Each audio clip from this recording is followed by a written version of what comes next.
Selamat siang Tribuners, Anda sedang menyaksikan live update Tribunnews bersama saya Firda Ananda. Kami akan menyajikan informasi terkini dari berbagai daerah di Indonesia yang akan dilaporkan secara langsung oleh reporter kami di lapangan. Dan inilah live update selengkapnya. Kita ke berita pertama, Saudara.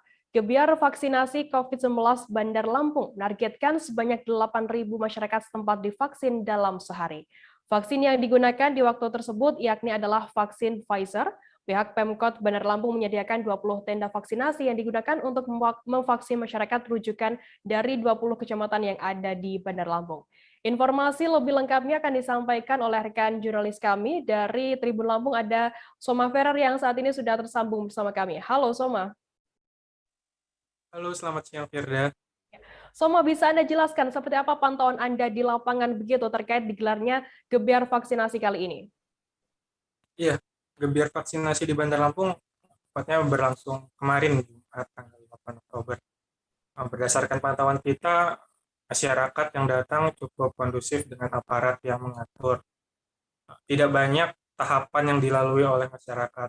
Masyarakat hanya datang, duduk, dan menerima proses vaksinasi. Sementara untuk pendaftarannya dilakukan di masing-masing kelurahan tempat mereka berkediaman di hari-hari sebelumnya. Setelah vaksinasi selesai, masyarakat diarahkan untuk langsung meninggalkan tempat. Seperti itu, Firda. Soma, dengan gebiar vaksinasi ini akan digelar hingga kapan? Berapa hari akan digelar begitu? Iya, target per harinya minimal yang dipatok oleh pemerintah setempat yakni sebanyak 8.000. Adapun dosis vaksin yang disediakan ada sebanyak 60.000. Secara teknis akan dilanjutkan pada hari ini, esok, dan lusa.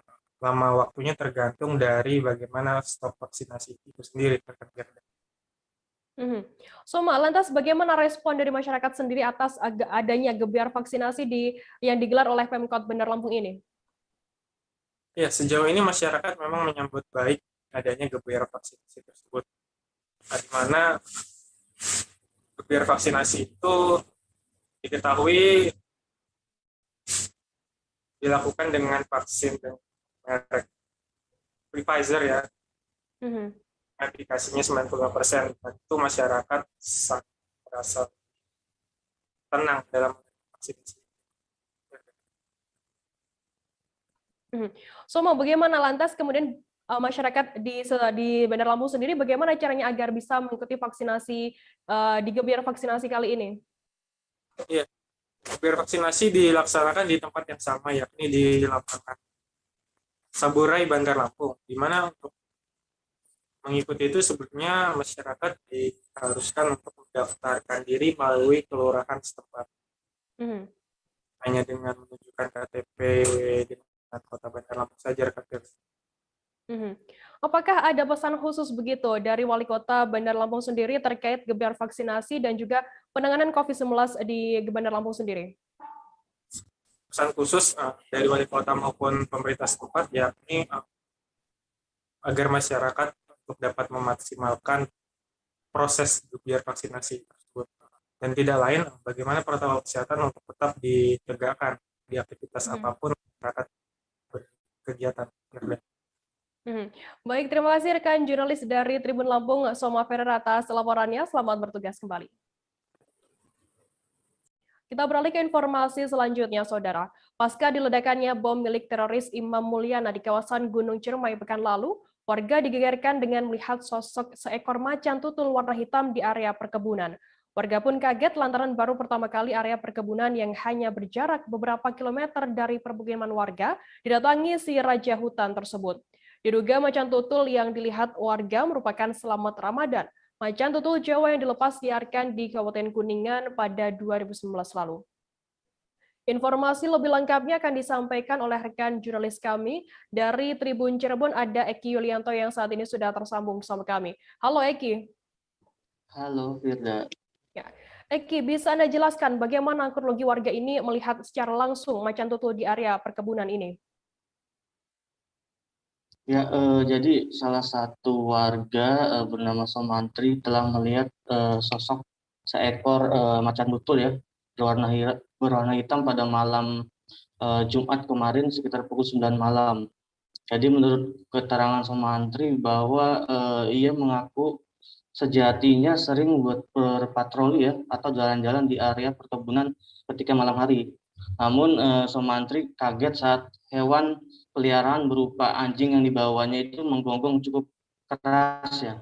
Nah, setelah ditelusuri, anjing tersebut telah melihat sosok hitam berbadan besar yang mana setelah disenter oleh Sumantri terlihat macan tutul berwarna hitam sedang berdiri di semak-semak. Nah, sontak Sumantri kaget dan macan tersebut langsung melarikan diri. Nah, tak sampai di situ, anjingnya yang dibawa Sumantri langsung mengejar dan berakhir di sebuah pohon. Macan tutul itu menaiki pohon dengan dibawanya dikawal ya oleh anjing milik Sumantri ya.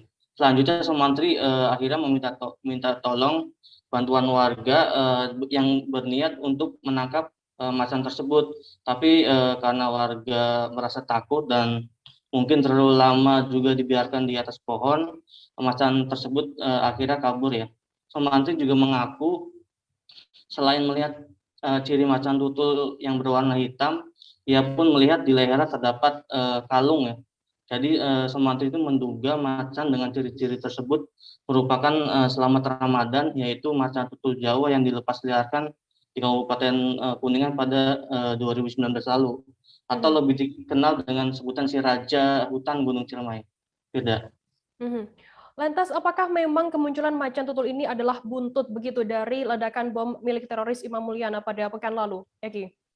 Ya, menurut Sumantri, warga yang melihat langsung macan tutul di area perkebunan tersebut bahwa ia menduga ini ada hubungannya ya dengan pasca ledakan bom milik teroris Imam Mulyana ya. Sebab saat itu ledakan bomnya cukup dahsyat yang mana terdengar hingga 10 km ya jauhnya. Nah, selain itu hasil dari ledakan juga membuat titik di sekitar area ledakan mengalami longsor. Nah, itu membuat Sumantri dan warga lainnya menduga macan selamat Ramadan ini merasa terganggu ya dan mencoba mencari perlindungan yang mana akhirnya datang ke area perkebunan milik warga ya meski belum sampai ke pemukiman. Nah, sementara setelah saya mewawancarai petugas pengendali ekosistem hutan Balai Taman Nasional Gunung Ciremai bernama Robi Gumilang bahwa ia mengatakan bahwa hubungan munculnya macan selamat Ramadan dengan bom harus diteliti lebih lanjut. Pasalnya pihak TNGC tidak mengetahui keberadaan selamat Ramadan saat bom diledakkan. Nah, untuk saat ini pihak TNGC hanya menduga munculnya macan di area perkebunan dikarenakan macan sedang eksplorasi wilayah. Nah, mungkin kemungkinan lainnya macan sedang mencari air atau mencari pasangan. Beda. Eki, apa yang kemudian dilakukan oleh Balai Taman Nasional Gunung Ciremai sendiri pasca adanya laporan warga yang melihat macan tutul ini? Ya, menurut keterangan dari petugas pengendali ekosistem hutan Balai TNGC juga mengatakan bahwa pihaknya langsung menindaklanjuti ya ketika adanya laporan warga yang melihat sosok selamat Ramadan si Raja Gunung Ciremai tersebut. Nah, selain mencari jejak atau bekas pemunculan si selamat, pihak TNGC juga memasang kamera trap atau pengintai di sekitar area yang diduga telah didatangi selamat. Tujuan dipasangnya kamera pengintai juga untuk memonitoring kondisi selamat saat ini. Pasalnya pada bulan lalu hasil monitoring kondisi selamat masih dalam keadaan sehat atau baik ya. Robi juga mengatakan saat ini usia selamat menginjak 3 tahun. Pada tahun 2019 lalu Selamat datang ke Gunung Ciremai dengan cara dilepas liarkan. Sementara di tahun yang sama Selamat didatangi dari Subang ya saat itu, yang mana saat itu Selamat membuat geger ya warga desa Sindangsari, Kecamatan Kasomalang. Nah, pihak TNGC hanya mengimbau kepada masyarakat sekitar, khususnya di lingkungan TNGC agar tidak panik ketika menemukan atau melihat seekor macan tutul. Ada kemungkinan macan tersebut bukan untuk mengganggu warga ya, melainkan hanya sekedar melintas. Tidak. Baik, Tribuners, jurnalis kami tadi, Eki, juga sudah menghimpun keterangan dari petugas pengendali ekosistem hutan Balai TNGC Robi Gumilang dan juga seorang warga bernama Sumantri. Berikut liputannya untuk Anda. Ditemukan ada macan bunga, Pak.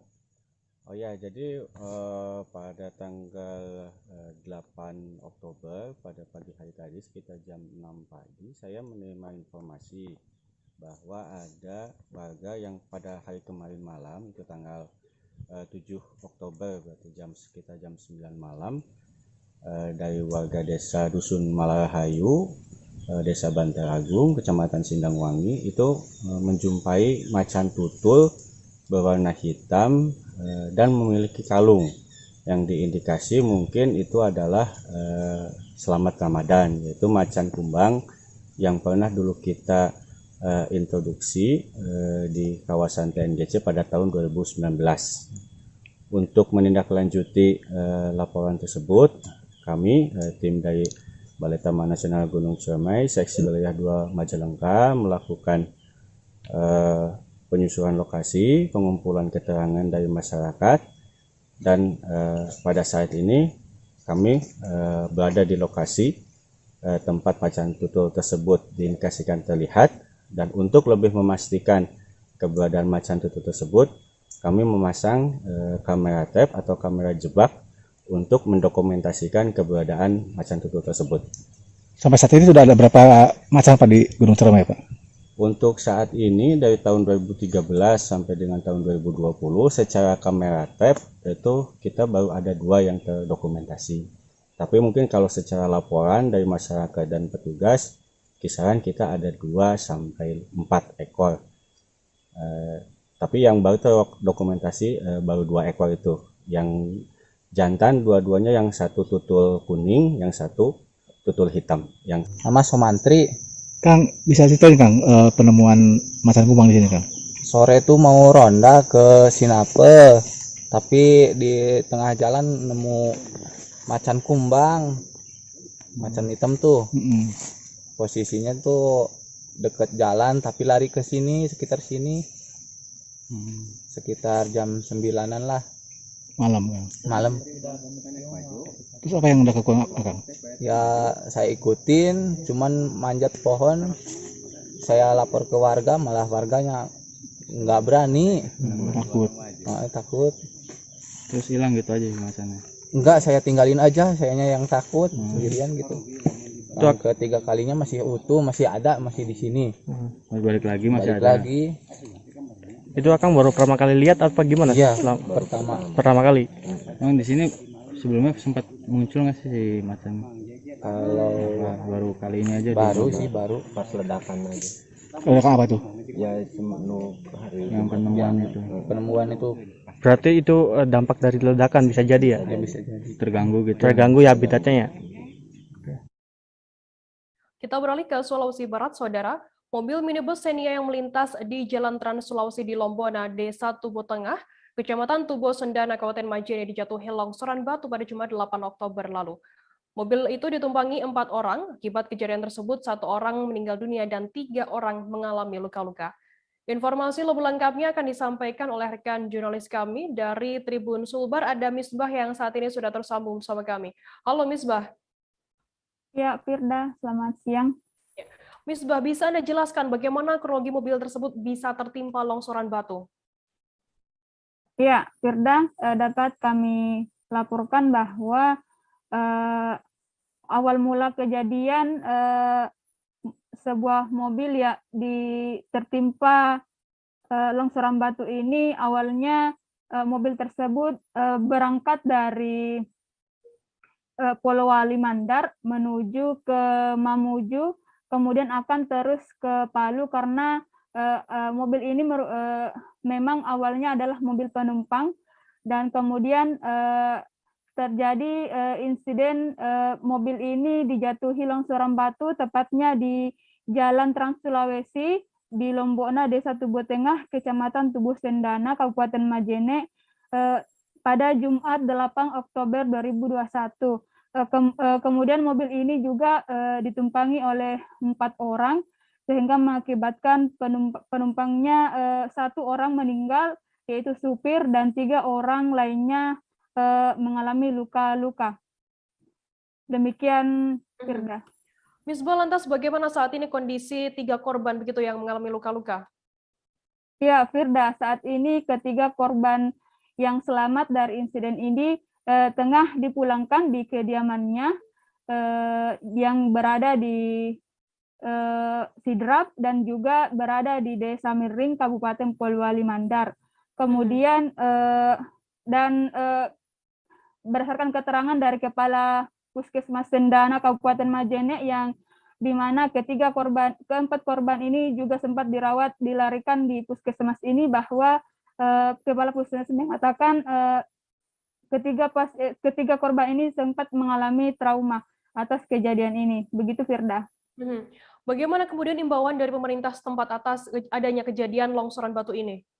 Iya, imbauan dari pemerintah, terutama dari kepolisian setempat, menurut Kapolsek Sendana Ibtu Suryanto, di wilayah ini memang sedang dilakukan pengerjaan tebing di sepanjang titik di Jalan Kecamatan Tubo Sendana Kabupaten Majene, di mana tebing ini sementara dalam pengerjaan untuk diturap untuk menghindari longsor dari tebing, sehingga di daerah ini memang rawan longsor apalagi di musim hujan. Apalagi bebatuan dari tebing juga masih berjatuhan, bebatuan kecil dan bebatuan besar, sehingga Kapolsek Sendana ini menghimbau agar pengendara yang melintas mematuhi arahan dari pekerja maupun aparat setempat. Dan saat ini juga kepolisian sudah melakukan buka tutup jalan, memberlakukan sistem buka tutup jalan untuk mengurai kemacetan karena adanya pengerjaan di jalan ini. Begitu, Firda. Baik, terima kasih rekan jurnalis dari Tribun Sulbar Misbah atas laporannya. Selamat bertugas kembali. Tribuners, kita akan jeda sejenak. Kami masih akan menyajikan informasi menarik untuk Anda selesai ini. Tetap di Live Update. Oke, apa kabar Bang Arif di sini untuk strateginya? Kalau saya sendiri di Jumip 37 ini yang semalam baru mulai, apa yang saya dirasakan udah Kak Fernita? Sebenarnya aku nggak ngerasa itu penangkapan atau penggerbegan atau apapun itu, karena gini loh, posisinya aku kriteria. Jadi kita mengenal disebut dengan stroke yang tidak berdarah dengan stroke yang berdarah. Stroke yang tidak berdarah itu biasanya ditandai dengan adanya penyumbatan. Kalau itu terjadi di sini mungkin pikirnya tidak ke situ kali ya, tapi kalau di Korea atau di Kamboja itu ada beberapa paper yang saya itu mas ya dulunya tukang koran. Oh gitu ya, tukang koran ya, saya baca itu Pak. Tuh kan pernah baca kan ya. Jadi kalau saya jadi pangdam itu udah bersyukur banget.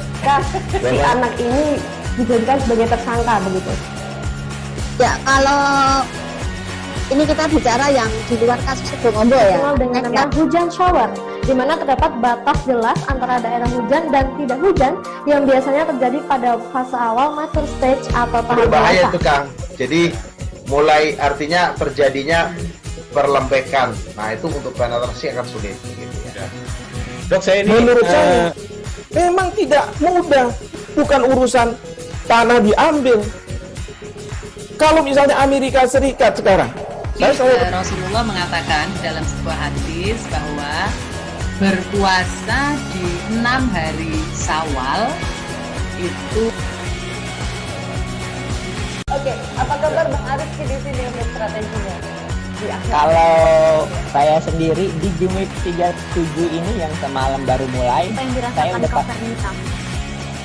Sebenarnya aku nggak ngerasa itu penangkapan atau penggerbegan atau apapun itu, karena gini loh, posisinya aku kriteria. Jadi kita mengenal disebut dengan stroke yang tidak berdarah dengan stroke yang berdarah. Stroke yang tidak berdarah itu biasanya ditandai dengan adanya penyumbatan. Kalau itu terjadi di sini mungkin pikirnya tidak ke situ kali ya, tapi kalau di Korea atau di Kamboja itu ada beberapa paper yang saya itu mas ya dulunya tukang koran. Oh gitu ya, tukang koran ya, saya baca itu Pak. Tuh kan pernah baca kan ya. Jadi kalau saya jadi pangdam itu udah bersyukur banget. Si anak ini dijadikan sebagai tersangka begitu ya. Kalau ini kita bicara yang di luar kasus Situbondo ya, dengan nama hujan shower, di mana terdapat batas jelas antara daerah hujan dan tidak hujan yang biasanya terjadi pada fase awal mature stage. Terima kasih Anda masih bersama kami di Live Update. Kita beralih ke informasi selanjutnya, Saudara. Pendapatan daerah Kabupaten Jember, Jawa Timur pada perubahan APBD tahun 2021 diproyeksikan mengalami penurunan sebesar 34,39 miliar rupiah dibandingkan APBD awal tahun 2021. Hal ini disampaikan oleh Wakil Bupati Jember, MB Firyaun Berlaman, ketika membacakan pidato pengantar Nota Keuangan Perubahan Anggaran Pendapatan Belanja Daerah Kabupaten Jember tahun 2021 pada Jumat 8 Oktober 2021. Informasi lebih lengkapnya akan disampaikan oleh rekan jurnalis kami dari surya.co.id, ada Sri Wahyuni, yang saat ini sudah tersambung sama kami. Halo Sri. Ya, halo Firda, selamat siang dan juga Tribuners. Sri, bisa Anda jelaskan berapa penurunan pendapatan daerah kali ini? Ya, Firda dan juga Tribuners, memang di perubahan di rancangan perubahan APBD tahun 2021 ini untuk di Kabupaten Jember ada penurunan sebesar 34,39 miliar ya. Jadi memang ini dibandingkan di awal pembahasan APBD itu ada penurunan sebesar itu. Jika di awal itu pendapatan daerah itu sebesar 3,70 triliun, ini akhirnya karena turun sebesar 34,39 miliar menjadi 3,67 triliun. Dan ini pembahasan ini saat ini sedang digodok oleh pihak eksekutif pemerintah Kabupaten Jember dan juga legislatif DPRD Kabupaten Jember. Begitu, Firda. Untuk penyebabnya sendiri, apa penyebab penurunan pendapatan daerah tahun 2021 ini, Sri?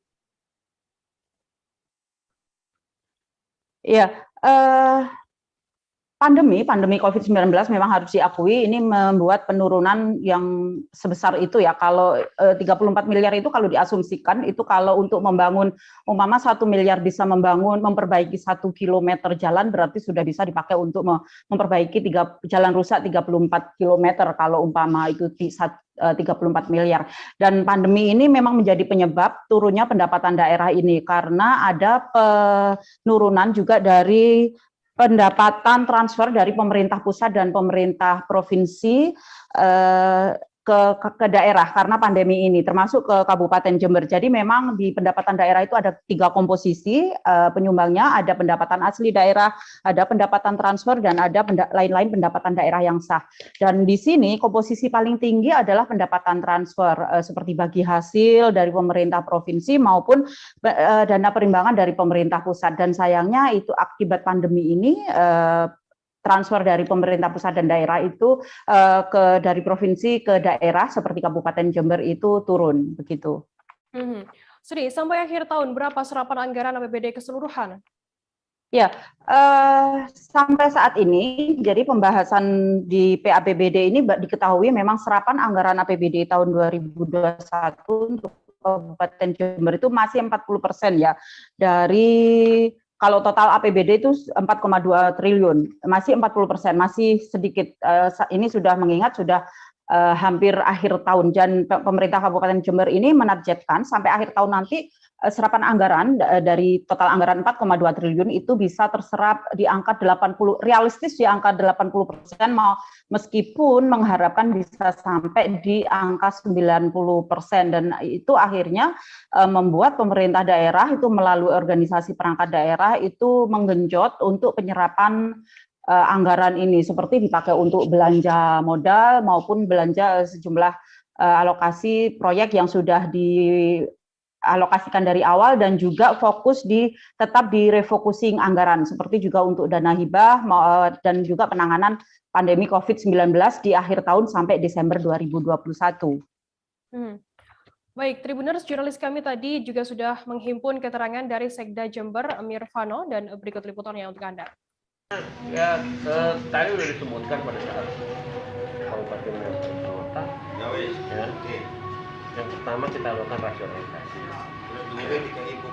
Ada anggaran transfer yang kurang, kemudian PAD ada penambahan sedikit.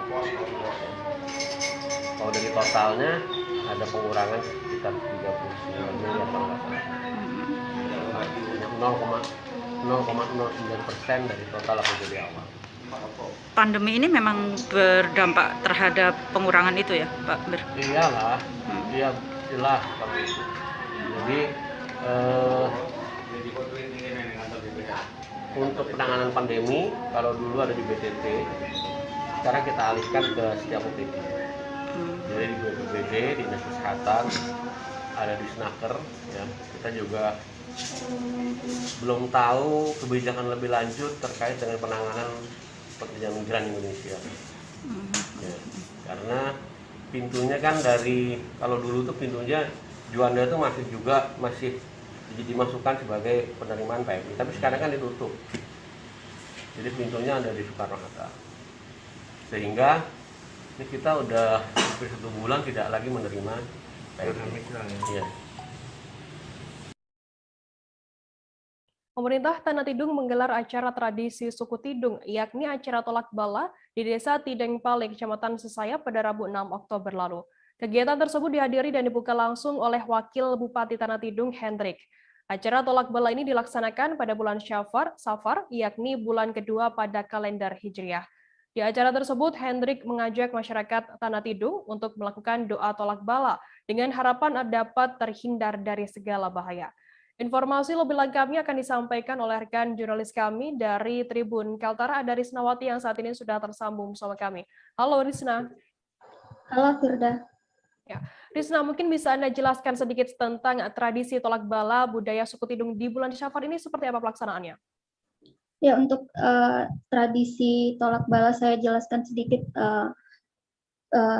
tentang tolak bala ini. Tradisi tolak bala merupakan tradisi dari generasi ke generasi suku Tidung setiap bulan Safar atau bulan kedua dalam kalender Hijriah, Firda. Kemudian juga menurut tradisi suku Tidung, tolak bala ini dilaksanakan pada Rabu awal bulan Safar dan Rabu akhir bulan Safar.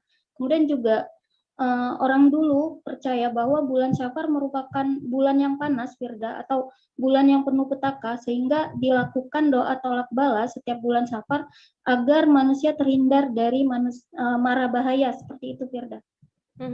Apa saja, Risna, yang dilakukan dalam tradisi tolak bala Tanah Tidung ini? Untuk pelaksanaan dari tradisi kemarin dilakukan dengan sederhana, Firda, namun tidak melunturkan dari filosofi daripada tradisi tolak bala tersebut. Kemudian juga kemarin masyarakat suku Tidung di Kabupaten Tanah Tidung melakukan ritual betimbang, yang mana setiap anak yang lahir di bulan Safar harus ditimbang. Agar beratnya seimbang, Firda, maka diisi dengan sayuran, kayu, dan sebagainya. Jika beratnya sudah seimbang, barulah anak tersebut diangkat dari ayunan, seperti itu. Kemudian juga kepercayaan orang dulu, kenapa anak yang lahir di bulan Safar harus ditimbang, hal itu untuk menghindarkan si anak dari mara bahaya, seperti itu, Firda. Kemudian juga ada tradisi bemandi, namanya. Ritual ini juga dipercaya untuk menghilangkan hal-hal buruk atau untuk membersihkan diri dari mara bahaya, seperti itu. Kemudian juga dalam tradisi ini juga kebiasaan masyarakat suku Tidung membawa kue-kue zaman dulu, Firda, untuk kemudian dibagi atau ditukar atau saling bertukar kue, kemudian dibawa pulang kembali, seperti itu. Risna, bagaimana rencana dari Pemkab Tanah Tidung sendiri soal pelaksanaan tradisi tolak bala ke depannya? Ya, untuk rencana dari Pemkab Tanah Tidung sendiri, rencananya untuk tradisi ini akan dimasukkan dalam program Dinas Pendidikan dan Kebudayaan Tanah Tidung, khususnya di bidang kebudayaan. Kemudian juga ada rencana untuk tahun yang akan datang akan dilaksanakan festival tolak bala, yang mana akan diselenggarakan seperti lomba-lomba kue zaman dulu dan sebagainya, seperti itu, Firda. Baik, terima kasih rekan jurnalis dari Tribun Kaltara, Risnawati, atas laporannya. Selamat bertugas kembali. Kita beralih ke informasi selanjutnya, Saudara. Pemerintah Kabupaten Ogan Komering Ilir menggelar apel pergeseran pasukan pengamanan pemilihan kepala desa atau Pilkades serentak di 156 desa pada Jumat 8 Oktober siang kemarin.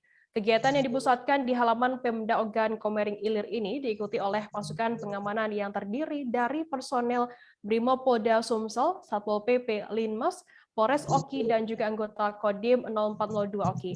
Informasi lebih lengkapnya akan disampaikan oleh rekan jurnalis kami dari Tribun Sumsel, ada Winando Da Vinci, yang saat ini sudah tersambung sama kami. Halo Winando. Ya, halo, selamat siang Firda. Winando, bisa Anda jelaskan ada berapa banyak personel yang dilibatkan dan disebar ke beberapa daerah ini? Oke, Firda. Dari wawancara yang saya lakukan terhadap Kapolres Ogan Komering Ilir AKBP Dilianto bahwa pasukan gabungan yang diterjunkan untuk melakukan pengamanan Pilkades serentak di 156 desa, yakni terdapat 530 personil dari Polres Oki dibantu dengan 83 anggota dari TNI Kodim 0402 Oki dan 30 personil atau 1 SSK dari Brimopolda Sumsel dan puluhan anggota dari Satpol PP maupun Linmas yang ada di Kabupaten Oki. Firda. Kapan Pilkades serentak ini akan diselenggarakan di Oki sendiri? Oke, Firda, sebelumnya Pilkades serentak di Kabupaten Oki ini sempat tertunda selama kurang lebih 2 bulan. Dikarenakan saat itu Kabupaten Oki sedang berada di zona merah penyebaran COVID-19. Namun saat ini dari jadwal yang sudah direncanakan akan dilakukan tanggal 12 Oktober mendatang atau hari Selasa. Firda. Kemudian bagaimana imbauan dari pemerintah daerah sendiri untuk para calon kades? Kemarin juga saya sudah melakukan wawancara terhadap Wakil Bupati Ogan Komering Ilir, Haji Muhammad Ja'far Sodik. Dirinya mengatakan dan menghimbau kepada seluruh calon kepala desa untuk memberikan contoh yang baik dan jangan sampai memprovokasi para pendukungnya. Dan dia juga mengharapkan para calon harus mengakui atau harus mengakui kemenangan atau kekalahannya. Dan satu lagi, untuk daerah rawan konflik, Ja'far Sodik mengimbau kepada seluruh personil jangan sampai lengah, karena bisa jadi di lokasi yang lebih aman justru konflik itu dapat terjadi. Baik, Tribuners, jurnalis kami tadi juga sudah menghimpun keterangan dari Wakil Bupati Ogan Komering Ilir, Ja'far Sodik, dan berikut liputannya untuk Anda. Geser pasukan ini tujuannya setelah ini nanti biar tahu dengan lokasi-lokasi yang perlu pengamanan. Bahkan sudah saya sampaikan juga untuk pengamanan jangan sampai kita terlena. Terlenanya di mana? Untuk pengalaman yang lalu diprediksi di situ aman, begitu kita geser ke tempat yang diprediksi kurang aman ternyata yang kurang aman ya. Di situ untuk kebersamaannya dan netralitasnya harus kita jaga. Pak, untuk daerah rawan desa rawan konflik sudah diketahui, Pak? Gimana? Rawan konflik. Desa rawan konflik, Pak?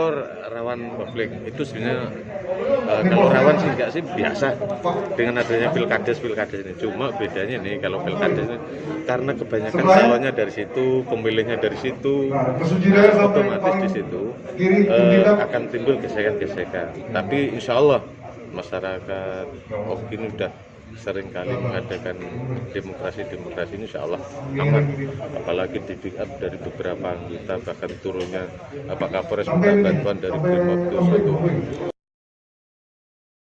Tribuners, selanjutnya kami akan kembali dengan informasi menarik lainnya, tetap di live update. Oke, apa kabar Bang Arifki di sini untuk strateginya? Kalau saya sendiri di Jumit 37 ini yang semalam baru mulai, saya udah pasti. Sebenarnya aku nggak ngerasa itu penangkapan atau penggerebegan atau apapun itu, karena gini loh, posisinya aku kriteria. Jadi kita mengenal disebut dengan stroke yang tidak berdarah dengan stroke yang berdarah.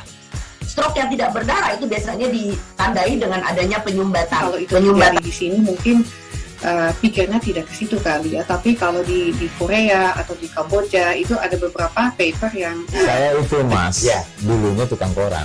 Oh gitu ya. Tukang koran. Ya, saya baca itu, Pak. Tuh kan pernah baca kan? Ya. Jadi kalau saya jadi pangdam itu udah bersyukur banget. Si anak ini dijadikan sebagai tersangka begitu. Ya, kalau ini kita bicara yang di luar kasus Sebongombo ya. Dengan nama hujan shower, di mana terdapat batas jelas antara daerah hujan dan tidak hujan yang biasanya terjadi pada fase awal mature stage atau tahap bahaya itu Kang. Jadi mulai artinya terjadinya perlembekan. Nah itu untuk penetrasi akan sulit begitu ya. Dok, saya ini menurut saya memang tidak mudah, bukan urusan tanah diambil. Kalau misalnya Amerika Serikat sekarang Rasulullah mengatakan dalam sebuah hadis bahwa berpuasa di 6 hari Syawal itu. Oke, apa kabar Bang Arifki di sini untuk strateginya? Kalau saya sendiri di Jumip 37 ini yang semalam baru mulai, saya udah sebenarnya aku nggak ngerasa itu penangkapan atau penggerebegan atau apapun itu, karena gini loh, posisinya aku kriteria. Jadi kita mengenal disebut dengan stroke yang tidak berdarah dengan stroke yang berdarah. Stroke yang tidak berdarah itu biasanya ditandai dengan adanya penyumbatan. Kalau itu terjadi di sini mungkin pikirnya tidak ke situ kali ya, tapi kalau di Korea atau di Kamboja itu ada beberapa paper yang saya itu mas, ya dulunya tukang koran. Oh gitu ya, Tukang koran. Ya, saya baca itu Pak. Tuh kan pernah baca kan? Ya. Jadi kalau saya jadi pangdam itu udah bersyukur banget. Si anak ini dijadikan sebagai tersangka begitu.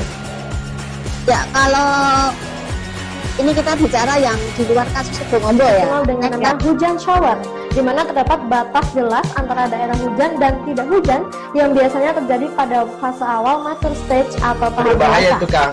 Jadi mulai artinya terjadinya perlembekan. Nah itu untuk penetrasi akan sulit. Gitu ya. Dok, saya ini menurut saya memang tidak mudah, bukan urusan tanah diambil. Kalau misalnya Amerika Serikat sekarang, Rasulullah mengatakan dalam sebuah hadis bahwa berpuasa di 6 hari Syawal itu. Oke, apa kabar Bang Arifki di sini untuk strateginya? Kalau saya sendiri di Jumip 37 ini yang semalam baru mulai, saya udah sebenarnya aku nggak ngerasa itu penangkapan atau penggerebegan atau apapun itu, karena gini loh, posisinya aku kriteria. Jadi kita mengenal disebut dengan stroke yang tidak berdarah dengan stroke yang berdarah. Stroke yang tidak berdarah itu biasanya ditandai dengan adanya penyumbatan. Kalau itu terjadi di sini mungkin pikirnya tidak ke situ kali ya, tapi kalau di Korea atau di Kamboja itu ada beberapa paper yang saya itu mas, ya dulunya tukang koran. Oh gitu ya, Tukang koran. Ya, saya baca itu Pak. Tuh kan pernah baca kan? Ya. Jadi kalau saya jadi pangdam itu udah bersyukur banget. Si anak ini dijadikan sebagai tersangka begitu. Ya, kalau ini kita bicara yang di luar kasus Sebongombo ya, dengan nama hujan shower, di mana terdapat batas jelas antara daerah hujan dan tidak hujan yang biasanya terjadi pada fase awal mature stage atau tahap berbahaya dewasa. itu Kang. Jadi mulai artinya terjadinya perlembekan. Nah itu untuk penetrasi akan sulit. Gitu ya. Dok, saya ini menurut saya memang tidak mudah, bukan urusan tanah diambil. Kalau misalnya Amerika Serikat sekarang, Rasulullah mengatakan dalam sebuah hadis bahwa berpuasa di 6 hari Syawal itu. Oke, apa kabar Bang? Terima kasih Anda masih bersama kami di Live Update. Kita beralih ke informasi selanjutnya, Saudara. Satreskrim Polres Mamasa, Sulawesi Barat tengah menangani kasus kriminal yang melibatkan saudara kandung, yakni pelaku berinisial JP 45 tahun dan YB 34 tahun, warga desa Masupu, Kecamatan Tabang. Pelaku dan korban merupakan saudara kandung yang bertikai karena batas lahan. Kasat Reskrim Polres Mamasa Ibtu Dedi Yulianto mengatakan pertikaian tersebut terjadi bermula saat pelaku baru saja kembali dari kebunnya pada Rabu 6 Oktober lalu. Informasi lebih lengkapnya akan disampaikan oleh rekan jurnalis kami dari Tribun Sulbar. Ada Samuel yang saat ini sudah tersambung bersama kami. Halo Samuel. Iya, halo. Selamat siang. Samuel, bisa Anda jelaskan bagaimana kronologi pembacokan yang melibatkan saudara kandung ini? Iya, betul Firda, bahwa pada Rabu 6 Oktober kemarin, Satuan Reserse Kriminal Polres Mamasa itu mengamankan salah seorang warga di Desa Masupu, Kecamatan Tabang, Kabupaten Mamasa, lantaran diduga kuat telah menganiaya adik kandungnya menggunakan parang. Nah, peristiwa terjadi bermula ketika kakak kandungnya, yakni JP 45 tahun ini, berada di lokasi, di lahannya maksud saya, namun karena dia melihat lahan ini tengah di dalam penguasaan adik kandungnya sehingga ia memutuskan untuk kembali ke rumah dan membawa sejergen minuman keras untuk ia minum bersama adiknya. Nah, pada saat sedang minum, kakak ini terjadi percekcokan antara kakak dan adik ini sehingga sang kakak melakukan penganiayaan terhadap adik kandungnya. Nah, sehingga adik kandungnya mengalami luka bacotan sebanyak kurang lebih 10 luka di bagian tangan dan kepala. Demikian, Firda.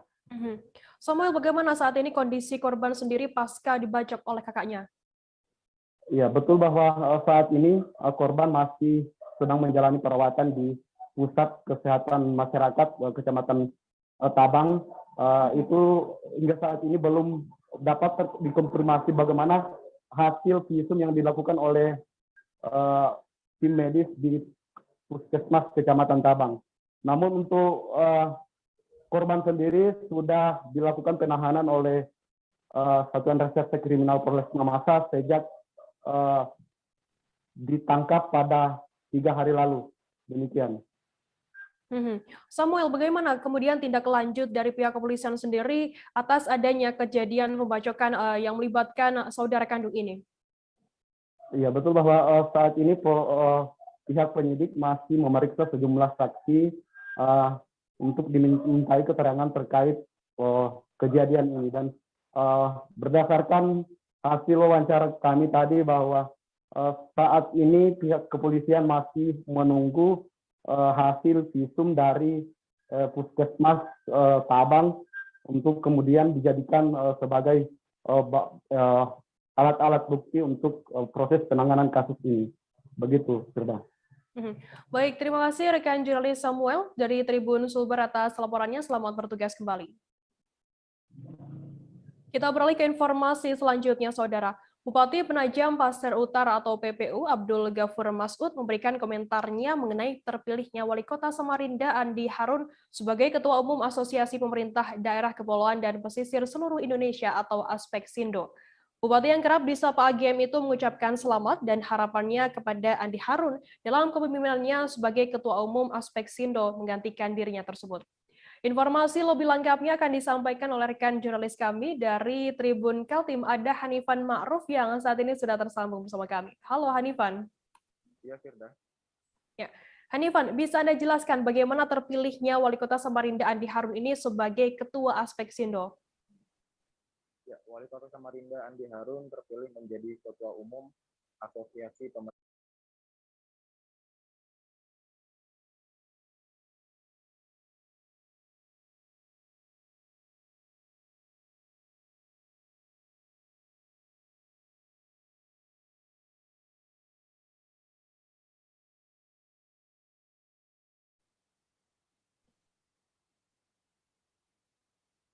Hanifan, bisa Anda jelaskan bagaimana terpilihnya Wali Kota Samarinda Andi Harun ini sebagai Ketua Aspeksindo?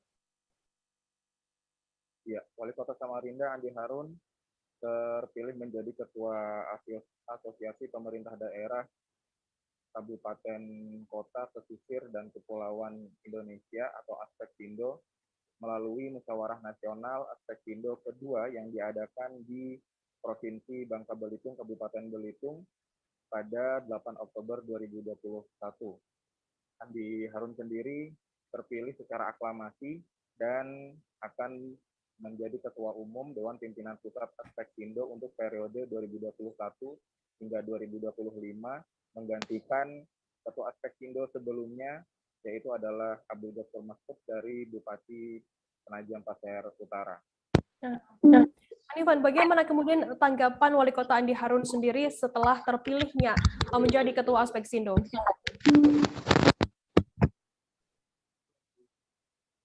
Halo, rekan Hanifan. Andi Harun sendiri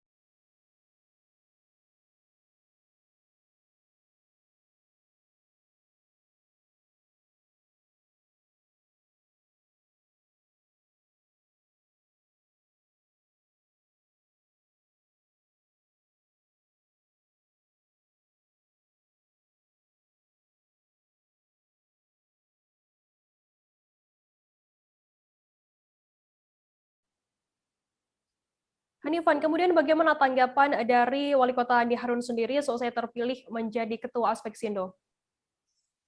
Ya, Andi Harun sendiri memberikan tanggapan atas terpilihnya dirinya untuk menjadi Ketua Umum Aspeksindo di periode 2021 hingga 2025 ini, yang mengatakan bahwa daerah pesisir dan kepulauan Indonesia memiliki banyak sekali potensi yang bisa ditingkatkan untuk kemajuan bangsa Indonesia, dan dirinya berharap dengan kepemimpinannya dalam 4 tahun ke depan di Aspeksindo bisa meningkatkan manfaat yang ada dari potensi-potensi daerah kepulauan dan juga pesisir yang ada di Indonesia untuk kemajuan Indonesia.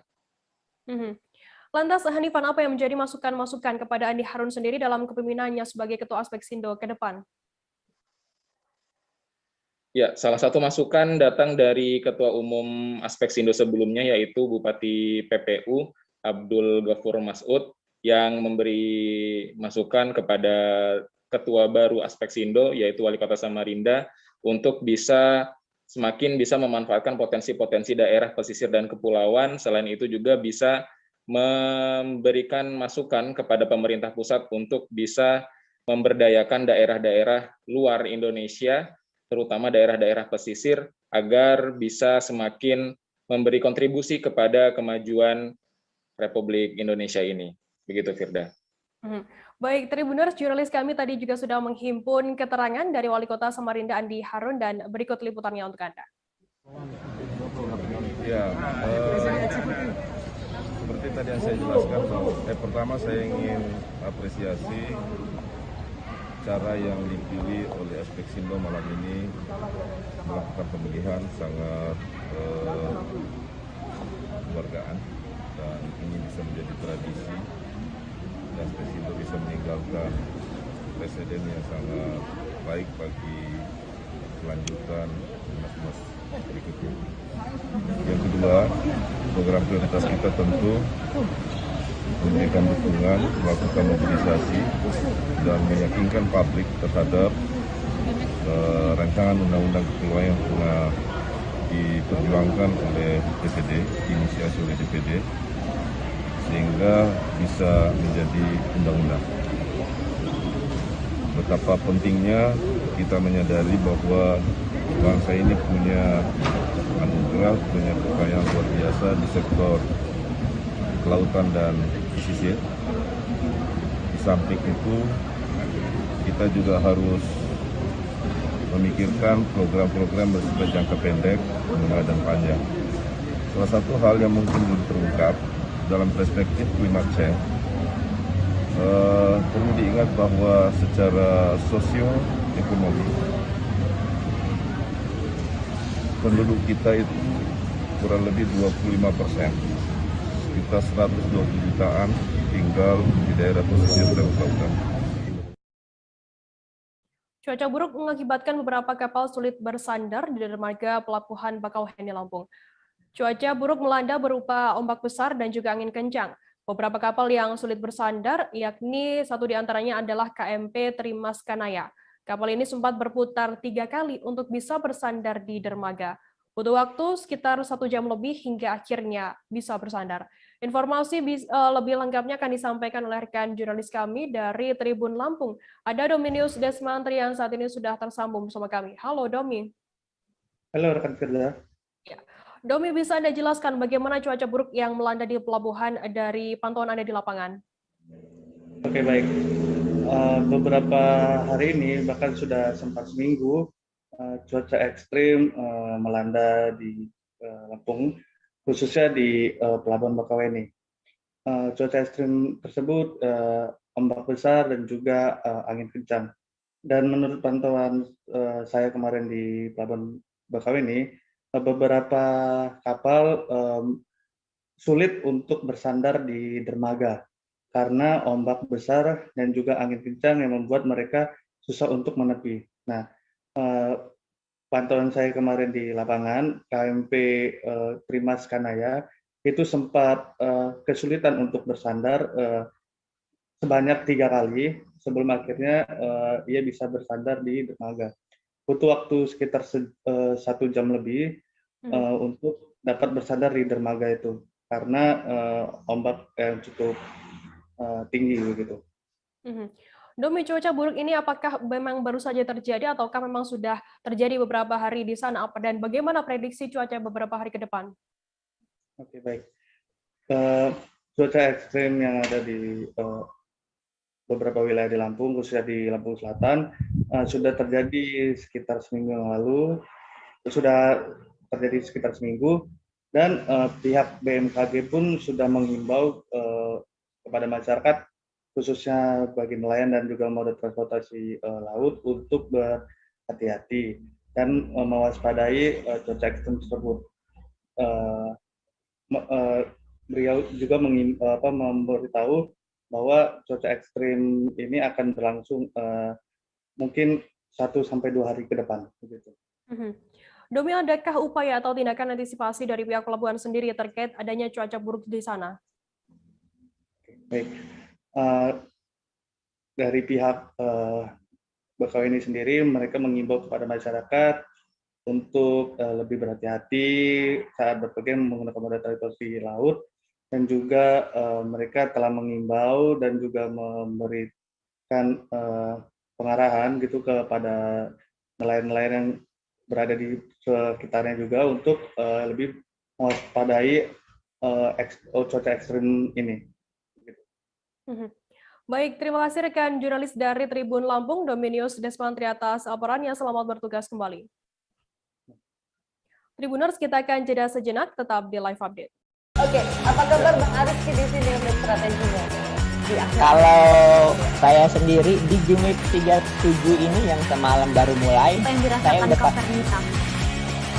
sebenarnya aku nggak ngerasa itu penangkapan atau penggerebegan atau apapun itu, karena gini loh, posisinya aku kriteria. Jadi kita mengenal disebut dengan stroke yang tidak berdarah dengan stroke yang berdarah. Stroke yang tidak berdarah itu biasanya ditandai dengan adanya penyumbatan. Kalau itu terjadi di sini mungkin pikirnya tidak ke situ kali ya, tapi kalau di Korea atau di Kamboja itu ada beberapa paper yang saya itu mas, ya, dulunya tukang koran. Oh gitu ya, tukang koran. Ya, saya baca itu Pak. Tuh kan, pernah baca kan? Ya. Jadi kalau saya jadi Pangdam itu udah bersyukur banget. Si anak ini dijadikan sebagai tersangka begitu. Ya, kalau ini kita bicara yang di luar kasus Sebongombo ya. Dengan hujan shower, di mana terdapat batas jelas antara daerah hujan dan tidak hujan yang biasanya terjadi pada fase awal mature stage atau tahap berbahaya itu Kang. Jadi mulai artinya terjadinya perlembekan. Nah itu untuk penetrasi akan sulit. Gitu ya. Dok, saya ini menurut saya memang tidak mudah, bukan urusan tanah diambil. Kalau misalnya Amerika Serikat sekarang, Rasulullah mengatakan dalam sebuah hadis bahwa berpuasa di 6 hari Syawal itu. Oke, apa kabar Bang Ariski di sini untuk strateginya? Kalau saya sendiri di Jumip 37 ini yang semalam baru mulai, saya udah sebenarnya aku nggak ngerasa itu penangkapan atau penggerebegan atau apapun itu, karena gini loh, posisinya kriteria. Jadi kita mengenal disebut dengan stroke yang tidak berdarah dengan stroke yang berdarah. Stroke yang tidak berdarah itu biasanya ditandai dengan adanya penyumbatan. Kalau itu terjadi di sini mungkin pikirnya tidak ke situ kali ya, tapi kalau di Korea atau di Kamboja itu ada beberapa paper yang saya itu mas, ya, dulunya tukang koran. Oh gitu ya, tukang koran. Ya, saya baca itu Pak. Tuh kan, pernah baca kan? Ya. Jadi kalau saya jadi Pangdam itu udah bersyukur banget. Si anak ini dijadikan sebagai tersangka begitu. Ya, kalau ini kita bicara yang di luar kasus Sebongombo ya. Dengan hujan shower, di mana terdapat batas jelas antara daerah hujan dan tidak hujan yang biasanya terjadi pada fase awal mature stage atau tahap berbahaya itu Kang. Jadi mulai artinya terjadinya perlembekan. Nah itu untuk penetrasi akan sulit. Gitu ya. Dok, saya ini menurut saya memang tidak mudah, bukan urusan tanah diambil. Kalau misalnya Amerika Serikat sekarang, Rasulullah mengatakan dalam sebuah hadis bahwa berpuasa di 6 hari Syawal itu. Oke, apa kabar Bang Ariski di sini untuk strateginya? Kalau saya sendiri di Gumip 37 ini yang semalam baru mulai, saya udah sebenarnya aku nggak ngerasa itu penangkapan atau penggerebegan atau apapun itu, karena gini loh, posisinya aku jadi kita. Terima kasih Anda masih bersama kami di Live Update. Kita beralih ke informasi selanjutnya, Saudara. Kementerian Pendidikan, Kebudayaan, Riset, dan Teknologi mengumumkan nama-nama guru honorer yang lulus seleksi aparatur sipil negara pegawai pemerintah dengan perjanjian kerja atau P3K pada Jumat 8 Oktober kemarin. Hasil pengumuman ini merupakan gelombang pertama pada tahun 2021. Direncanakan pada tahun ini pemerintah akan menggulirkan seleksi P3K hingga 3 gelombang. Informasi lebih lengkapnya akan disampaikan oleh rekan jurnalis kami dari Tribun Jateng, ada Mamduk yang saat ini sudah tersambung bersama kami. Halo Mamduk, selamat siang. Halo, selamat siang Frida. Mamduk, bisa Anda jelaskan bagaimana guru honorer di Jateng ini menyikapi pengumuman hasil seleksi P3K? Pengumuman honorer ya, yang masuk ke perjanjian atau pegawai pemerintah dengan perjanjian kerja yang diumumkan oleh Kementerian Pendidikan, Kebudayaan, Riset, dan Teknologi atau Kemendikbudristek yang dilakukan pada Jumat kemarin itu tanggapannya dari para guru itu ditanggepin bermacam-macam. Ada yang lolos karena lolos jadi mereka menanggapinya secara sukacita. Ada juga beberapa guru honorer yang tidak lolos ya atau masih gagal untuk melaksanakan P3K gelombang pertama ini. Untuk yang lolos atau untuk yang masuk pada gelombang pertama ini, seleksi guru honorer P3K itu, mereka mengungkapkan rasa syukur dan terima kasih dengan sujud syukur di depan para pengurus PGRI Jawa Tengah.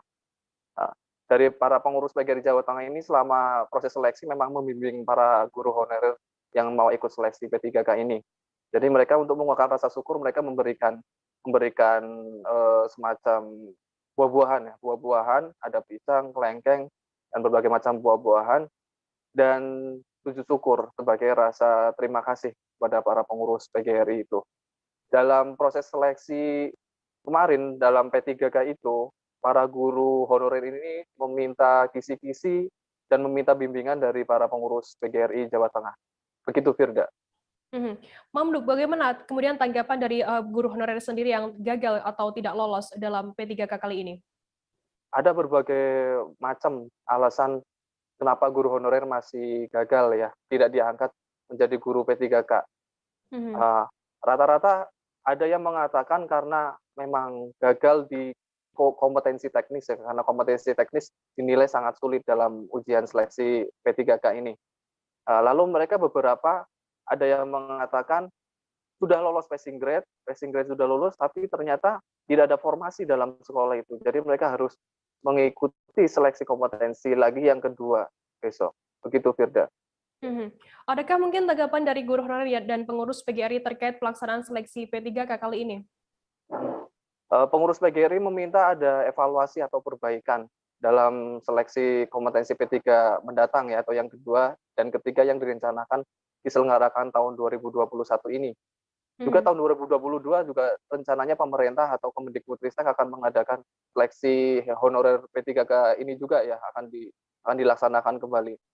Para pengurus PGRI ini meminta ada evaluasi terkait pelaksanaan teknis serta penilaian atau afirmasi ya, ada penghargaan untuk guru-guru honorer yang sudah mengabdi lama atau yang sudah berusia senja 50 tahun ke atas misalnya. Dalam seleksi tahun ini, beberapa guru honorer merasakan lega ya, karena ada tambahan afirmasi dari pemerintah pusat.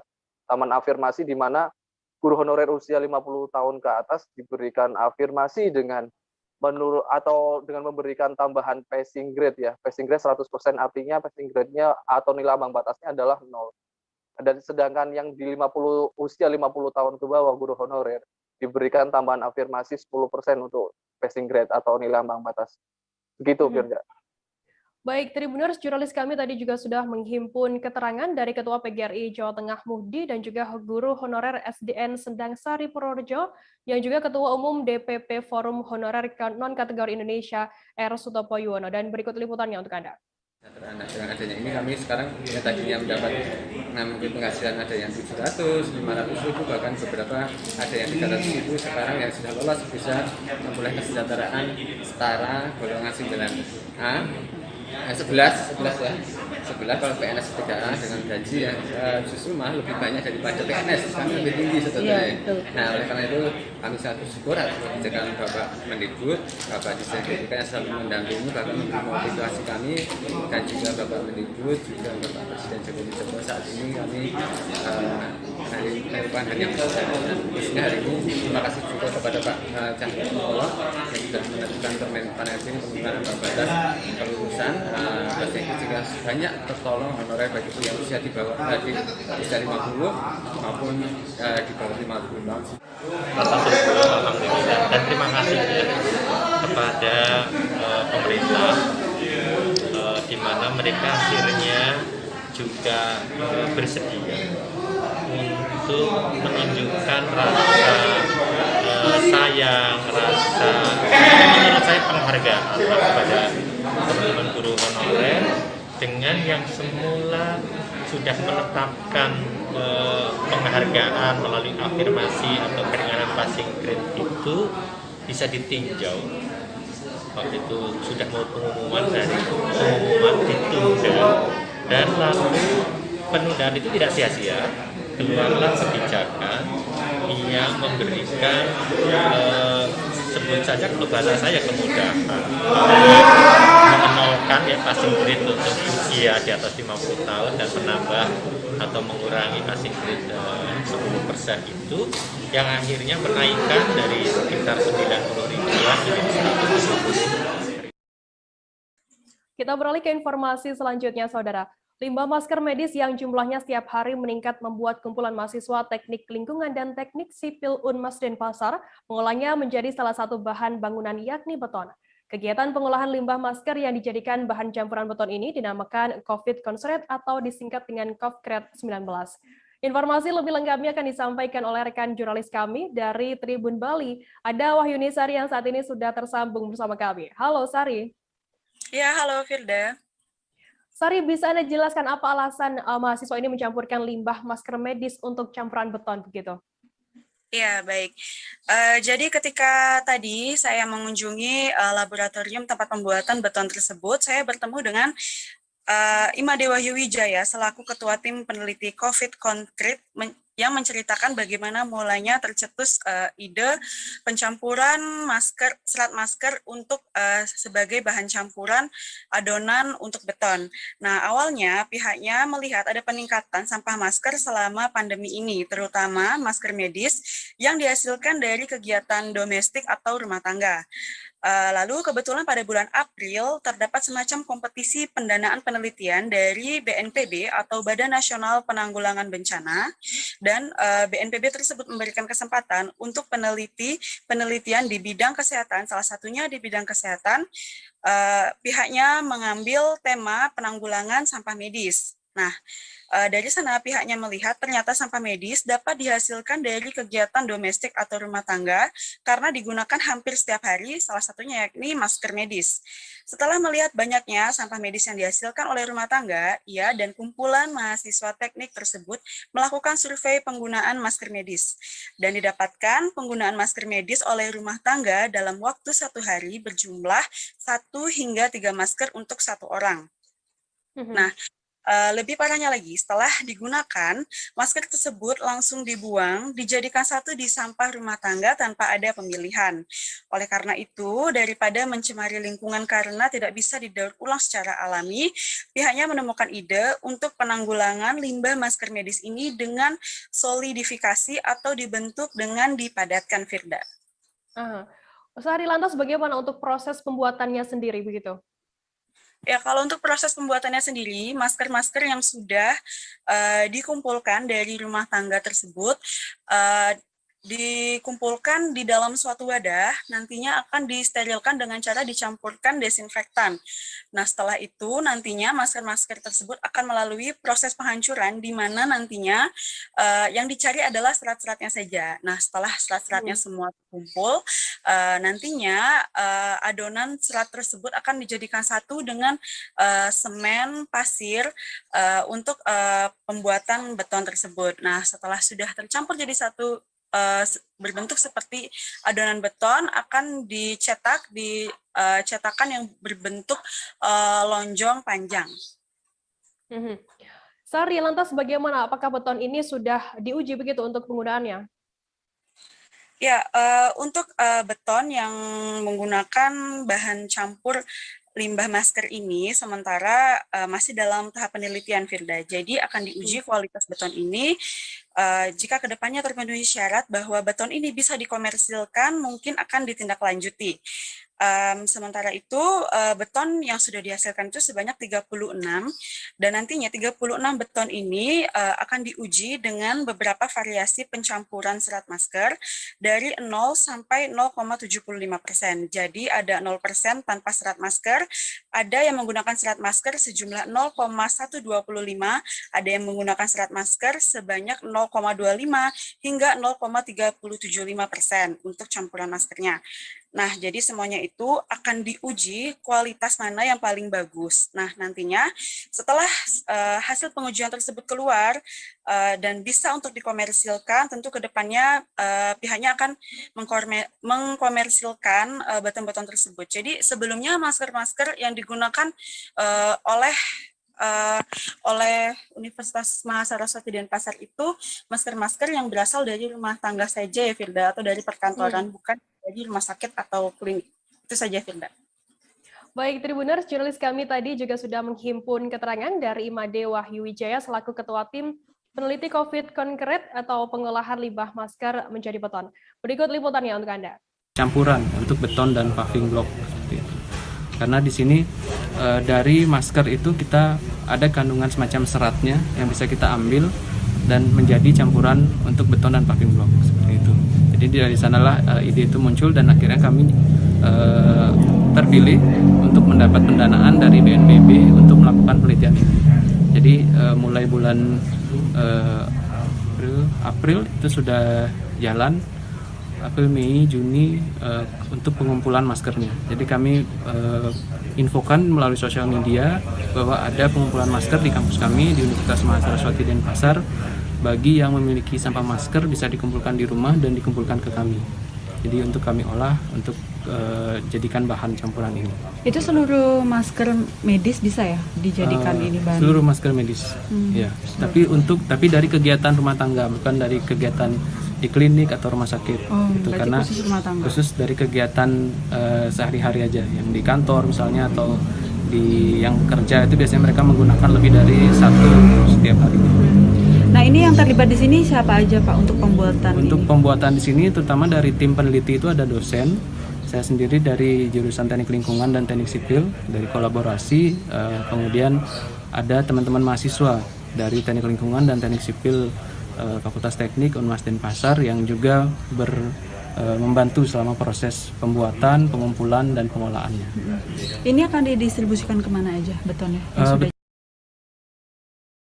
Liga 3 Maluku telah menemukan dua finalis yang akan memperebutkan juara dan tiket menuju Liga 3 Nasional. Kedua tim tersebut yakni Gempe FC dan Maluku FC yang telah memenangkan laga semifinalnya dengan cukup baik. Menurut media officer Liga 3 Maluku, laga final akan digelar pada Selasa 12 Oktober pekan depan.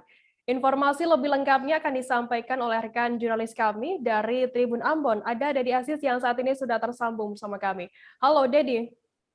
Ya, halo rekan Firda dan Tribunars. Dedi, bisa Anda jelaskan bagaimana pelaksanaan semifinal Liga 3 Maluku hingga kedua tim ini bisa lolos ke babak final Liga 3 Maluku? Ya, pada babak semifinal Liga 3 Maluku memang sempat ditunda begitu rekan Firda karena sebelumnya adanya dugaan pengaturan skor pada laga terakhir di fase grup B Liga 3 Maluku. Ditunda selama 2 hari, namun karena Asprof PSSI Maluku tidak menemukan bukti apapun, hingga akhirnya laga semifinal digelar hari Kamis dan hari Jumat lalu. Nah, pada hari Kamis itu Gemba FC berhadapan dengan Wainur FC, kedua semifinalis yang dirasa seimbang dalam pertandingan tersebut, tapi memang pertandingan dimenangkan oleh Gemba FC dengan torehan skor 3-1 untuk Gemba FC. Beberapa gol-gol indah yang diciptakan oleh Darman Hendra dan kawan-kawan membuat Wainur FC harus puas memperebutkan tempat ketiga dan tempat keempat nanti. Dan kemudian untuk pertandingan antara Maluku FC berhadapan dengan Tulehu United, Maluku FC berhasil keluar mengamankan tiket menuju final setelah mengalahkan Tulehu United dengan laga yang cukup sengit ya. Kedua tim saling menyerang hingga akhirnya Funky Pasamba dari Maluku FC dan kawan-kawan bisa menjebol gawang dari Tulehu United. Nantinya di laga final Gemba FC akan bertemu dengan Maluku FC dan kemudian Tulehu United akan bertemu dengan Wainur FC untuk mencari peringkat ketiga. Begitu rekan Firda. Jadi kemudian bagaimana kesiapan dari kedua tim dari Gemba FC dan juga Maluku FC dalam menghadapi laga final nanti? Ya, terima kasih. Dari hasil wawancara yang saya himpun, saya mencoba mewawancarai pelatih dari Maluku FC, Lutfi Lestaluhu. Dia mengatakan bahwa memang mereka akan mempersiapkan tim sebaik mungkin karena kita tahu bahwa Maluku FC sudah melakukan persiapan sejak pertama tim dilaunchingkan pada Januari lalu. Dan kemudian untuk Gemba FC sendiri mereka berangkat dari tim yang didanai oleh salah satu desa kecil di Kabupaten Seram bagian barat, Desa Waimital. Mereka juga pemerintah desa juga turut serta membantu dalam mempersiapkan tim seperti asupan nutrisi, makanan maupun waktu-waktu untuk mereka berlatih seperti itu, Firda. Jadi kemudian bagaimana prediksi jalannya pertandingan final Liga 3 Maluku nanti? Ya, kalau kita lihat dari kedalaman kedua tim kurang lebih memiliki struktur tim yang sama. Maluku FC juga memiliki Funky Pasamba, mantan pemain PSIS Semarang. Kemudian juga Gemba FC juga memiliki mantan pemain-pemain dari PPLP Maluku atau Pusat Pelatihan Pelajar dari Maluku. Dan kedua tim akan mencoba bermain menyerang karena kemenangan yang diperoleh nanti dari laga final nanti akan membawa salah satu tim dari Maluku untuk mewakili Maluku ke ajang Liga 3 putaran nasional seperti itu, Firda. Baik, terima kasih rekan jurnalis dari Tribun Ambon, Dede Aziz atas laporannya. Sehat selalu, selamat bertugas kembali. Terima kasih. Selesai jeda, Tribuners, kami akan kembali dengan informasi menarik lainnya, tetap di Live Update. Oke, apa kabar Bang Arief di sini untuk strateginya? Kalau saya sendiri di Jumip 37 ini yang semalam baru mulai, saya udah sebenarnya aku nggak ngerasa itu penangkapan atau penggerebegan atau apapun itu, karena gini loh, posisinya aku jadi kita mengenal disebut dengan stroke yang tidak berdarah dengan stroke yang berdarah. Stroke yang tidak berdarah itu biasanya ditandai dengan adanya penyumbatan. Kalau itu terjadi di sini mungkin pikirnya tidak ke situ kali ya, tapi kalau di Korea atau di Kamboja itu ada beberapa paper yang saya itu Mas, ya, dulunya tukang koran. Oh gitu ya. Tukang koran. Ya, saya baca itu Pak. Tuh kan pernah baca kan? Ya. Jadi kalau saya jadi pangdam itu udah bersyukur banget. Si anak ini dijadikan sebagai tersangka begitu. Ya, kalau ini kita bicara yang di luar kasus Sebongombo ya. Dengan nama hujan shower, di mana terdapat batas jelas antara daerah hujan dan tidak hujan yang biasanya terjadi pada fase awal mature stage atau tahap berbahaya dewasa. itu Kang. Jadi mulai artinya terjadinya perlembekan. Nah itu untuk penetrasi akan sulit. Gitu ya. Dok, saya ini menurut saya memang tidak mudah. Bukan urusan tanah diambil. Kalau misalnya Amerika Serikat sekarang, Rasulullah mengatakan dalam sebuah hadis bahwa berpuasa di 6 hari Syawal itu. Oke, apa kabar Bang Arief di sini untuk strateginya? Kalau saya sendiri di Jumip 37 ini yang semalam baru mulai, saya udah sebenarnya aku nggak ngerasa itu penangkapan atau penggerebegan atau apapun itu, karena gini loh, posisinya aku jadi kita mengenal disebut dengan stroke yang tidak berdarah dengan stroke yang berdarah. Stroke yang tidak berdarah itu biasanya ditandai dengan adanya penyumbatan. Kalau itu terjadi di sini mungkin pikirnya tidak ke situ kali ya, tapi kalau di Korea atau di Kamboja itu ada beberapa paper yang saya itu Mas, ya, dulunya tukang koran. Oh gitu ya. Tukang koran. Ya, saya baca itu Pak. Tuh kan pernah baca kan? Jadi kalau saya jadi Pangdam itu udah bersyukur banget. Si anak ini dijadikan sebagai tersangka begitu. Ya, kalau ini kita bicara yang di luar kasus Situbondo ya. Dengan hujan shower, di mana terdapat batas jelas antara daerah hujan dan orang tuh tanya. Terima kasih Anda masih bersama kami di Live Update. Kita beralih ke informasi selanjutnya, Saudara. Tim penyidik Kejaksaan Negeri Aceh Besar telah menetapkan 3 orang sebagai tersangka atas dugaan kasus korupsi pembangunan JT Kuala Krueng, Long, Aceh Besar pada tahun 2019. Adapun ketiga tersangka yakni berinisial MZ, 55 tahun sebagai KPA merangkap PPK, TH, 39 tahun sebagai PPTK, dan YR 41 tahun sebagai kontraktor pelaksana atau direktur PT Bina Yusta Al-Zuhri.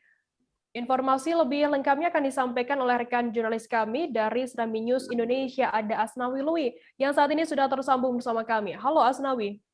Halo Firda. Ya. Asnawi, bisa Anda jelaskan bagaimana untuk peran ketiga tersangka ini dalam kasus korupsi tersebut? Ya, dapat kita laporkan bahwa pada hari Jumat kemarin telah ditetapkan 3 tersangka dalam kasus pembangunan JT Kuala Krueng, Long Puding, Aceh Besar tahun 2019 dengan anggaran 13,3 miliar. Nah, dari 13,3 miliar ini terjadi kerugian negara berdasarkan hasil laporan perhitungan kerugian negara yang dikeluarkan oleh BPKP Perwakilan Aceh sebesar 2,3 miliar.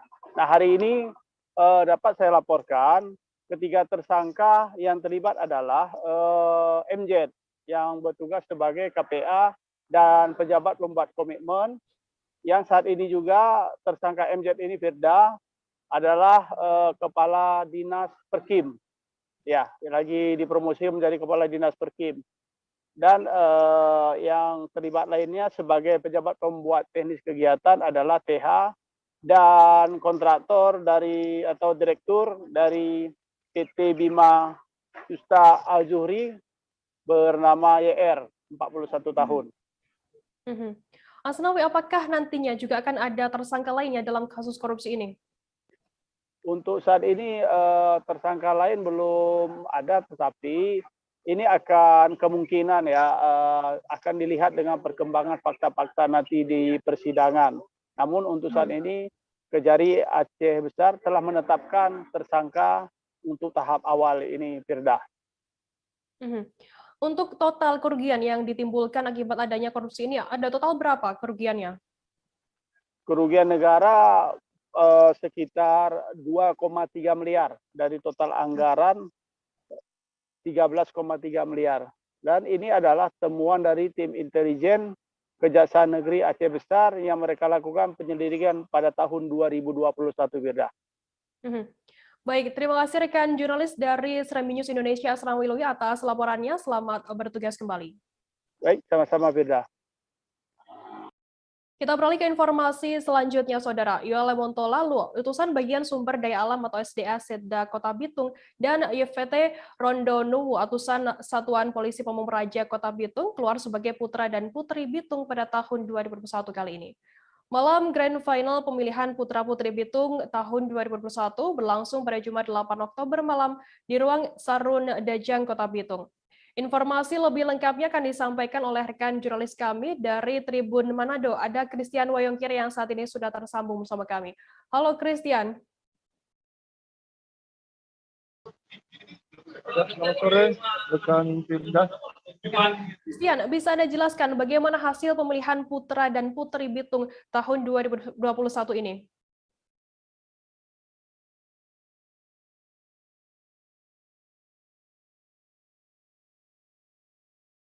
Halo rekan Christian.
Christian, bagaimana hasil pemilihan putra dan putri di Bitung, putra-putri Bitung tahun 2021 kali ini?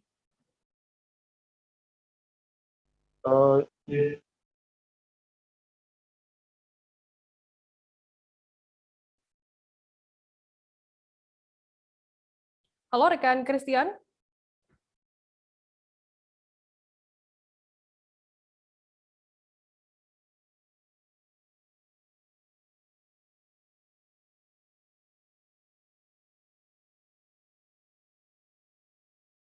Pelaksanaan pemilihan putra-putri Bitung tahun 2021 bagaimana Bu?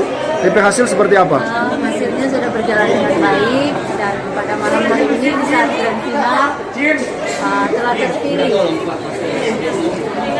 3 pasang putra-putri Bitung, di mana putra yang meraih putra Bitung adalah Yoel Montolalu, wakil 1 Eva Pumus, dan wakil 2 Jonathan Boyo.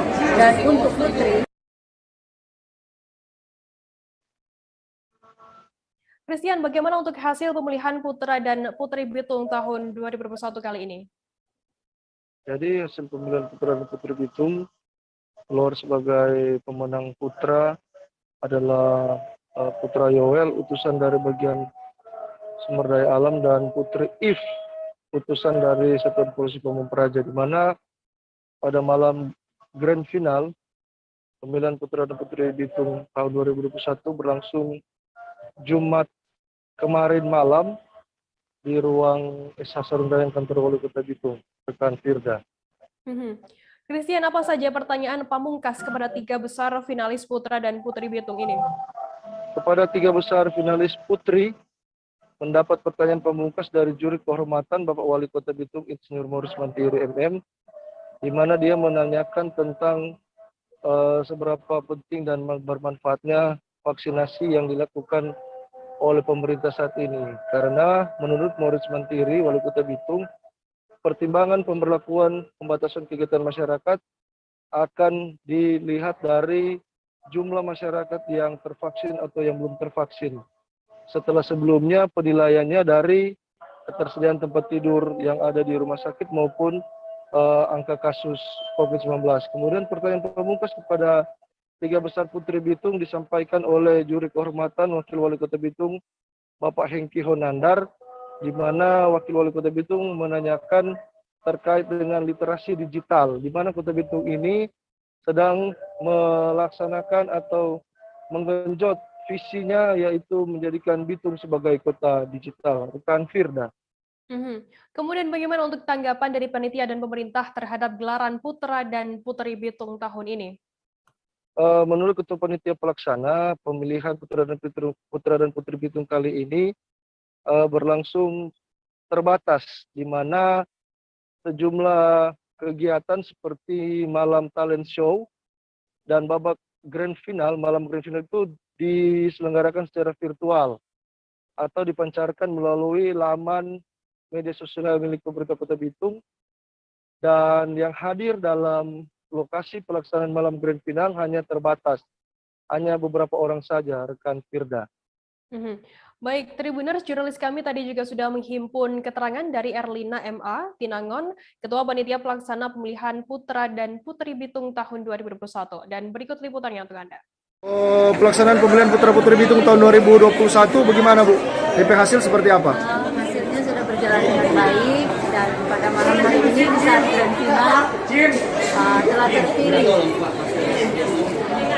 3 pasang putra-putri Bitung, di mana putra yang meraih putra Bitung adalah Yoel Montolalu, wakil 1 Eva Pumus, dan wakil 2 Jonathan Boyo.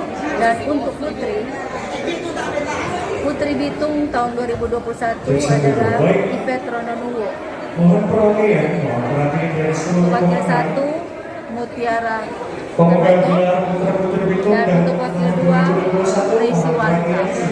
Dan DP tahapan sendiri berapa peserta dan untuk peserta pada awalnya sekitar 54 peserta.